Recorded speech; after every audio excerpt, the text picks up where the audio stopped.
നമസ്കാരം. മലയാളി വാർത്ത ഇൻസൈഡിലേക്ക് സ്വാഗതം. പാകിസ്ഥാനെയും തുർക്കിയെയും പങ്കാളികളാക്കിക്കൊണ്ട് സൗദി അറേബ്യയുടെ നേതൃത്വത്തിൽ നിലവിൽ വന്ന ഒരു ത്രികക്ഷി സൈനിക സഹകരണ കരാർ അത് ഇന്ത്യയെ എങ്ങനെ ബാധിക്കുമെന്നുള്ളതിനെക്കുറിച്ചുള്ള ചർച്ചകൾ ഇപ്പോൾ രാജ്യത്ത് പുരോഗമിക്കുകയാണ്. പാകിസ്ഥാനും ഇന്ത്യയും തമ്മിൽ ശത്രു രാജ്യങ്ങളാണ്. തുർക്കിയും പാകിസ്ഥാനോടൊപ്പം നിൽക്കുന്ന ഒരു രാജ്യമാണ്. പക്ഷേ സൗദി ഇന്ത്യയുമായി വളരെ അടുത്ത ബന്ധം പുലർത്തുന്ന രാജ്യമാണ്. പക്ഷേ ഈ മൂന്ന് രാജ്യങ്ങളും ചേർന്ന് ഒരു സൈനിക സഹകരണ കരാർ ഉണ്ടാക്കിയിരിക്കുന്നു, ഒരു പ്രതിരോധ കരാർ ഉണ്ടാക്കിയിരിക്കുന്നു. ഈ പ്രതിരോധ കരാർ എന്ന് പറഞ്ഞാൽ ഈ മൂന്ന് രാജ്യങ്ങളിൽ ഏത് രാജ്യം ആക്രമിക്കപ്പെട്ടാലും ഈ മൂന്ന് രാജ്യങ്ങൾക്ക് മേലുള്ള ആക്രമണമായി കരുതും എന്നതാണ് ഈ കരാറിലെ ഏറ്റവും പ്രധാനപ്പെട്ട വ്യവസ്ഥ. സമാനമായ ഒരു വ്യവസ്ഥ നാറ്റോ സഖ്യകക്ഷികൾക്കിടയിലാണുള്ളത്. അത് ലോകപ്രശസ്തമാണ്. അതായത് നാറ്റോ സഖ്യകക്ഷിയായിട്ടുള്ള ഏതെങ്കിലും ഒരു രാജ്യത്തിന് നേരെ ഒരു ആക്രമണം ഉണ്ടായാൽ ആ ആക്രമണം മുഴുവൻ നാറ്റോ രാജ്യങ്ങൾക്കും എതിരായിട്ടുള്ള ആക്രമണമായി കരുതും. അത് ആർട്ടിക്കിൾ 5 എന്നോ മറ്റോ ആണ് അതിനെ വിളിക്കുന്നത്. അങ്ങനെ ഒരു ക്ലോസ് നാറ്റോ സഖ്യകക്ഷികൾക്കിടയിലുണ്ട്. സമാനമായ രീതിയിലാണ് പാകിസ്ഥാൻ, തുർക്കി, അതുപോലെ തന്നെ സൗദി അറേബ്യ, ഈ മൂന്ന് രാജ്യങ്ങൾ തമ്മിലുള്ള പ്രതിരോധ സഹകരണ കരാറുള്ളത്. അതുകൊണ്ട് തന്നെ ഇതിനെ മുസ്ലിം നാറ്റോ എന്നാണ് വിശേഷിപ്പിക്കുന്നത്. ഇങ്ങനെ വിശേഷിപ്പിച്ചത് പാകിസ്ഥാൻ്റെ ഫീൽഡ് മാർഷൽ അസീം മുനീർ തന്നെയാണ്. അസീം മുനീറാണ് ഇത് ഇങ്ങനെ ഒരു പ്രതിരോധ കരാർ ഒപ്പുവെച്ചിട്ടുണ്ട് എന്ന് അഹങ്കാരത്തോടു കൂടി പറഞ്ഞത്. ഇത് ഇന്ത്യയെ ലക്ഷ്യം വെച്ചുകൊണ്ടാണ് അദ്ദേഹം അങ്ങനെ ഒരു പ്രസ്താവന നടത്തിയത്. ഇനി ഇന്ത്യ ഞങ്ങളെ ആക്രമിക്കുന്നത് കാണട്ടെ എന്നൊരു സ്വരത്തിലാണ് അദ്ദേഹം അത് പറഞ്ഞതും. അതായത് നമുക്കറിയാം, ഓപ്പറേഷൻ സിന്ദൂർ നടക്കുന്ന സമയത്ത് പാകിസ്ഥാനെ അളവില്ലാതെ സഹായിച്ച ഒരു രാജ്യമാണ് തുർക്കി. അതായത് പാകിസ്ഥാനുമായി സൈനിക സഹകരണമുള്ള ഒരു രാജ്യത്തെ കണക്ക് ഇന്ത്യയെ ആക്രമിക്കാനായി ഡ്രോണുകളും പണവും അതുപോലെ തന്നെ മറ്റെല്ലാ വിവരങ്ങളും പാകിസ്ഥാന് തുർക്കി നൽകിയിരുന്നു. എന്നാൽ സൗദി അറേബ്യ അങ്ങനെയുള്ള ഒരു രാജ്യമായിരുന്നില്ല. സൗദി അറേബ്യയും ഇന്ത്യയും തമ്മിൽ വളരെ മികച്ച ഒരു വ്യാപാര പങ്കാളിത്തമുണ്ട്. ഇന്ത്യ ഏറ്റവും കൂടുതൽ ഓയിൽ ഇമ്പോർട്ട് ചെയ്യുന്ന ഒരു രാജ്യമാണ്. ഇന്ത്യയിലേക്കുള്ള ഓയിൽ ഇറക്കുമതിയുടെ നല്ലൊരു ഭാഗം വഹിക്കുന്നത് ഇപ്പോഴും സൗദി അറേബ്യയാണ്. റഷ്യയിലേക്ക് നമ്മൾ ഫോക്കസ് മാറ്റിയെങ്കിലും റഷ്യ കഴിഞ്ഞാൽ ഇപ്പോൾ രണ്ടാമത് നിൽക്കുന്നത് സൗദി അറേബ്യയാണ്. അതുകൊണ്ട് തന്നെ സൗദി അറേബ്യയ്ക്കും ഇന്ത്യക്കും തമ്മിൽ ഒരിക്കലും വേർപിരിയാൻ കഴിയാത്ത ഒരു വ്യാപാര ബന്ധമുണ്ട്. അതിനും അപ്പുറം സൗദി അറേബ്യയിൽ ധാരാളം ലക്ഷക്കണക്കിന് ഇന്ത്യൻ ഡയസ്പോറയുണ്ട്. അതുകൊണ്ട് രണ്ട് രാജ്യങ്ങളും തമ്മിൽ വേർപിരിയാൻ കഴിയാത്ത ഒരടുപ്പമാണുള്ളത്. വളരെ മികച്ച സൗഹൃദ ബന്ധമാണ് രണ്ടു രാജ്യങ്ങളും തമ്മിലുള്ളത്.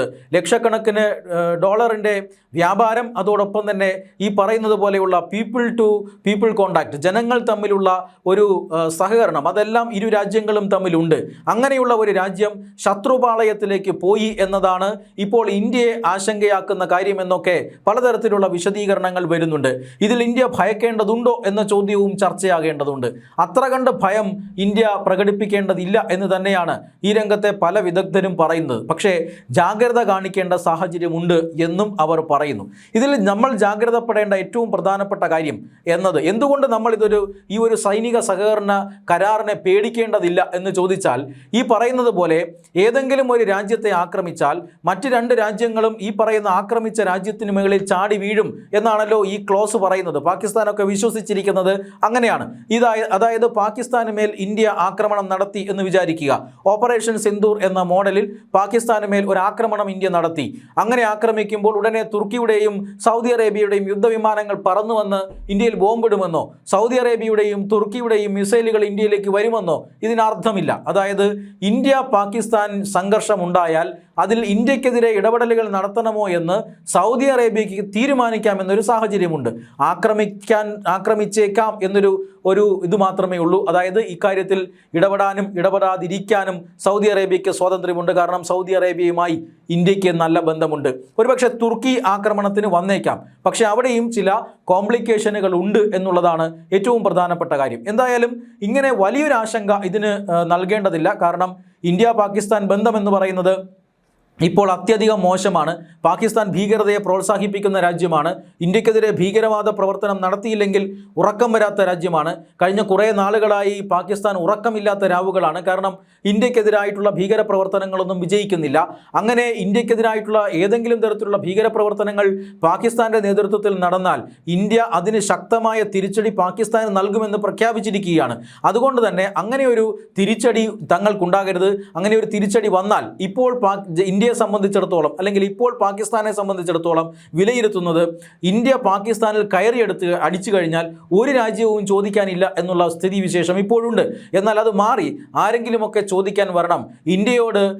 ഇന്ത്യയും പാകിസ്ഥാനും തമ്മിൽ സംഘർഷമുണ്ടായാൽ ഇന്ത്യയോട് അത് നിർത്തണം എന്ന് പറയാനായി ചില രാജ്യങ്ങൾ ഉണ്ടാകണം എന്ന് പാകിസ്ഥാൻ ആഗ്രഹിക്കുന്നു. അതിനു വേണ്ടിയിട്ടാണ് അമേരിക്കയോടൊപ്പം ചേർന്ന് നിന്ന് അമേരിക്കയെ സഹായിക്കുന്ന നിലപാടുകൾ അസീം മുനീർ സ്വീകരിക്കുന്നത്. കാരണം ഓപ്പറേഷൻ സിന്ദൂർ അവർക്ക് വലിയൊരു പാഠമാണ് നൽകിയത്. ഇന്ത്യ ആക്രമണം കടുപ്പിച്ചിരുന്നെങ്കിൽ പാകിസ്ഥാൻ ഇന്നില്ലാത്ത ഒരു സാഹചര്യം ഉണ്ടായിരിക്കും. കാരണം ഇന്ത്യയുടെ ഉദ്ദേശം പാകിസ്ഥാൻ്റെ ടെറിട്ടറി പിടിച്ചെടുക്കുക എന്നതല്ലാത്തത് കൊണ്ട് മാത്രമാണ് പാകിസ്ഥാൻ ഇപ്പോഴും നിലനിൽക്കുന്നത്, രാജ്യമായി തുടരുന്നത്. അത് പാകിസ്ഥാന് മനസ്സിലായിട്ടുണ്ട്. പക്ഷേ പാകിസ്ഥാനും ഇന്ത്യയും തമ്മിലൊരു സംഘർഷമുണ്ടായാൽ ഇന്ത്യക്ക് ഇപ്പോൾ ഏതറ്റം വരെയും പോകാൻ സാധിക്കുമെന്ന് പാകിസ്ഥാൻ അറിയാം. ഇന്ത്യയുടെ യഥാർത്ഥ സൈനിക ശക്തി ഓപ്പറേഷൻ സിന്ദൂറിലൂടെ ഏറെക്കുറെ പാകിസ്ഥാൻ മനസ്സിലാക്കിയിട്ടുണ്ട്. അതിനെ തടുത്തു നിർത്താനായി അമേരിക്കയെ പോലെയുള്ള ചില രാജ്യങ്ങളുമായി, ഈ പറയുന്ന സൗദി അറേബ്യയെ പോലെയുള്ള ചില രാജ്യങ്ങളുമായി ചില നീക്കുപോക്കുകൾ ഉണ്ടാക്കേണ്ടത് പാകിസ്ഥാനെ സംബന്ധിച്ചിടത്തോളം വളരെ പ്രധാനപ്പെട്ടതാണ്. അതുകൊണ്ട് തന്നെ ഇന്ത്യ ഒറ്റയ്ക്ക് സ്വന്തം കാലിൽ നിന്ന് തിരിച്ചടിക്കുമ്പോൾ മറ്റുള്ളവരുടെ സഹായമില്ലാതെ പാകിസ്ഥാന് തിരിച്ചടിക്കാൻ പറ്റാത്ത സഹായമുണ്ട്. അതാണ് ഇവിടുത്തെ ഏറ്റവും പ്രധാനപ്പെട്ട കാര്യം. പാകിസ്ഥാൻ സൗദി അറേബ്യയുമായും തുർക്കിയുമായും ഇങ്ങനെ ഒരു പ്രതിരോധ കരാറിന് പോയതിന് പിന്നിലെ രഹസ്യം ഇതുതന്നെയാണ്. എന്തായാലും ഇന്ത്യ ആശങ്കപ്പെടേണ്ട വളരെ പ്രധാനപ്പെട്ട ഒരു കാര്യമെന്നത് ഈ മൂന്ന് രാജ്യങ്ങൾക്കും അമേരിക്കയുമായിട്ടുള്ള ബന്ധമാണ്. ഈ പറയുന്ന സഖ്യത്തിൽ അമേരിക്ക ഇല്ല എങ്കിൽ കൂടി തുർക്കി നാറ്റോ സഖ്യരാജ്യമാണ്. അതുകൊണ്ട് തന്നെ തുർക്കിയെ ഇന്ത്യ ആക്രമിച്ചാൽ എല്ലാ നാറ്റോ രാജ്യങ്ങളും അവരെ ആക്രമിച്ചതായി കരുതാനുള്ള സാധ്യതയുണ്ട്. സൗദി അറേബ്യ ഇന്ത്യയുമായി നല്ല ബന്ധമാണ് എങ്കിൽ പോലും അതിനേക്കാൾ അപ്പുറം അമേരിക്കയുമായി നല്ല ബന്ധമുള്ള രാജ്യമാണ്. അമേരിക്കയുടെ ഏതാണ്ട് സഖ്യകക്ഷി പോലത്തെ രാജ്യമാണ് ഇപ്പോൾ സൗദി അറേബ്യ. പക്ഷേ സൗദി അറേബ്യ ഇങ്ങനെ ഒരു ട്രീറ്റി ഉണ്ടാക്കാനുള്ള കാരണം ഇറാനും ഹൂതികളും ഉയർത്തുന്ന ഭീഷണിയാണ്. എന്തായാലും ഈ സൗദി അറേബ്യയ്ക്ക് നേരിട്ട് അമേരിക്കയുമായി നല്ല ബന്ധമുണ്ട്. തുർക്കിക്ക് അമേരിക്കയുമായി നല്ല ബന്ധമുണ്ട്. കാരണം തുർക്കി നാറ്റോ സഖ്യകക്ഷിയാണ്. പാകിസ്ഥാനും ഇപ്പോൾ അമേരിക്കയുമായി നല്ല ബന്ധമുണ്ട്. അതുകൊണ്ട് തന്നെ അമേരിക്കൻ ഇടപെടലാണ് ഇവിടെ ഏറ്റവും പ്രധാനപ്പെട്ട ഒരു കാര്യം. കാരണം തുർക്കിക്ക് ഇപ്പോൾ അമേരിക്ക F-35 വിമാനങ്ങൾ നൽകാം എന്ന് സമ്മതിച്ചിരിക്കുകയാണ്. കഴിഞ്ഞ ഏതാനും മാസങ്ങൾക്ക് മുമ്പ് ഡൊണാൾഡ് ട്രംപ് തുർക്കി സന്ദർശിച്ചപ്പോൾ അവർക്ക് ഉറപ്പ് കൊടുത്തിരിക്കുകയാണ്. നേരത്തെ തുർക്കിക്കെതിരെ അമേരിക്ക ഒരു വലിയ ഉപരോധമൊക്കെ പ്രഖ്യാപിച്ചിരുന്നു. ആ ഉപരോധം എന്ന് പറഞ്ഞാൽ റഷ്യയിൽ നിന്നും ഈ S-400 വ്യോമ പ്രതിരോധ സംവിധാനം വാങ്ങിയതുകൊണ്ടാണ്.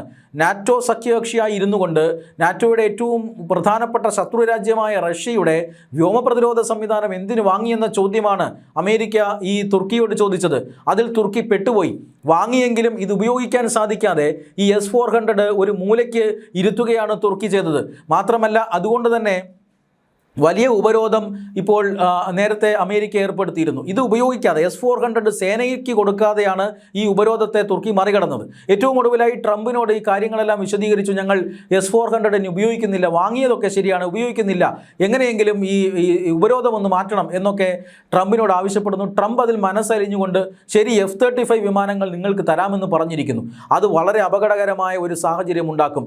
കാരണം F-35 യുദ്ധവിമാനങ്ങൾ ഇന്ത്യക്കടക്കം ഭീഷണിയാകും അത് തുർക്കിയുടെ കയ്യിലിരുന്നാൽ. ഇത് വളരെ വിശദമായി തന്നെ ഇസ്രായേൽ ചൂണ്ടിക്കാണിക്കുന്നുണ്ട്. ഒരു കാരണവശാലും F-35 യുദ്ധവിമാനങ്ങൾ അമേരിക്ക തുർക്കിക്ക് നൽകരുത് എന്ന് അവർ ശക്തമായി വാദിക്കുകയാണ്. അങ്ങനെ അവർ നൽകിക്കഴിഞ്ഞാൽ അത് മേഖലയിലെ സുരക്ഷിതത്വത്തെ ബാധിക്കും. ഇന്ത്യക്കും ഇസ്രായേലിനുമെല്ലാം അതൊരു ഭീഷണിയായി മാറും എന്ന് ഇസ്രായേൽ നേരത്തെ തന്നെ പറഞ്ഞു കഴിഞ്ഞിരിക്കുന്നു. അതുകൊണ്ട് തന്നെ ഇന്ത്യയും ഇസ്രായേലും അതുപോലെ തന്നെ സൗദി അറേബ്യയും തമ്മിൽ ഇതിനോടകം തന്നെ ചർച്ചകൾ ആരംഭിച്ചു കഴിഞ്ഞിരിക്കുന്നു. അതായത് ഈ സഖ്യം ഒക്കെ ശരി തന്നെയാണ്. കാരണം ആരെ ആക്രമിച്ചാലും പരസ്പരം സഹകരിക്കും എന്ന് മൂന്ന് രാജ്യങ്ങളും സമ്മതിച്ച് ഒപ്പിട്ട് നൽകിയിരിക്കുന്നു. അതൊക്കെ നിങ്ങളുടെ കാര്യം, നിങ്ങളായിക്കോളൂ. പക്ഷേ ആക്രമിക്കുന്നത് ഇന്ത്യയാണ് എങ്കിൽ സൗദി അനങ്ങരുത് എന്നൊരു ചർച്ച അല്ലെങ്കിൽ അങ്ങനെ ഒരു ആവശ്യം ഇന്ത്യ ചിലപ്പോൾ ഇതിനോടകം ഉന്നയിച്ചിരിക്കാനുള്ള സാധ്യതയുണ്ട്. അങ്ങനെ ഉന്നയിച്ചിട്ടില്ലെങ്കിൽ ഇനി ഉന്നയിക്കാനുള്ള സാധ്യതയുമുണ്ട്. പരസ്യമായി ഇന്ത്യ അതിന് പോവില്ല. കാരണം ഇന്ത്യ ഒരു വൻ ശക്തിയാണ്. സൗദിയോട് അങ്ങനെയുള്ള ഒരു റിക്വസ്റ്റ് നടത്തുന്നത് പരസ്യമായി ശരിയല്ല. പക്ഷേ രഹസ്യമായി കാര്യങ്ങൾ സീൽ ചെയ്യാനുള്ള നീക്കമാണ് വിദേശകാര്യ മന്ത്രാലയം നടത്തുന്നത് എന്നാണ് സൂചന. മാത്രമല്ല ഇസ്രായേൽ വഴി ഈ പറയുന്ന അമേരിക്കയുടെ F-35 നയതന്ത്രം അല്ലെങ്കിൽ F-35 ഡീല് അത് നടക്കാനിരിക്കാനുള്ള തയ്യാറെടുപ്പുകളും ഇന്ത്യ നടത്തുന്നുണ്ട് എന്നാണ് സൂചന. തീർച്ചയായും കരാർ അതൊരു ഭീഷണി തന്നെയാണ്. ത്രികക്ഷി കരാറാണ്, അത് ഭീഷണിയാണ്. പാകിസ്ഥാൻ അതിനകത്ത് അംഗമാണ്. പാകിസ്ഥാൻ ഈ ഒരു സാഹചര്യം ഉപയോഗപ്പെടുത്തിക്കൊണ്ട് വല്ലാത്ത സാഹസം ഇന്ത്യക്കെതിരെ കാണിക്കുമെന്നുറപ്പാണ്. അതുകൊണ്ട് തന്നെ ഇന്ത്യയും അതിന് മറുമരുന്ന് കണ്ടെത്തിയിരിക്കുന്നു.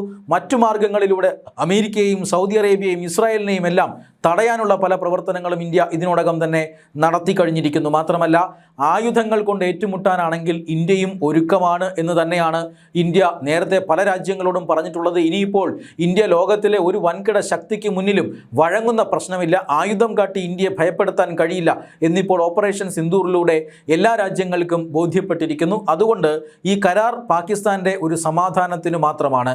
ഈ കരാർ കക്ഷത്ത് വെച്ചുകൊണ്ട് അല്ലെങ്കിൽ ഈ കരാറിൻ്റെ തണലിൽ ഇന്ത്യക്ക് നേരെ ഭീകരാക്രമണം നടത്തിക്കളയാം എന്ന് പാകിസ്ഥാൻ വിചാരിക്കേണ്ട. ഈ രീതിയിലാണ് ഇപ്പോൾ കാര്യങ്ങൾ വിലയിരുത്തപ്പെടുന്നത്.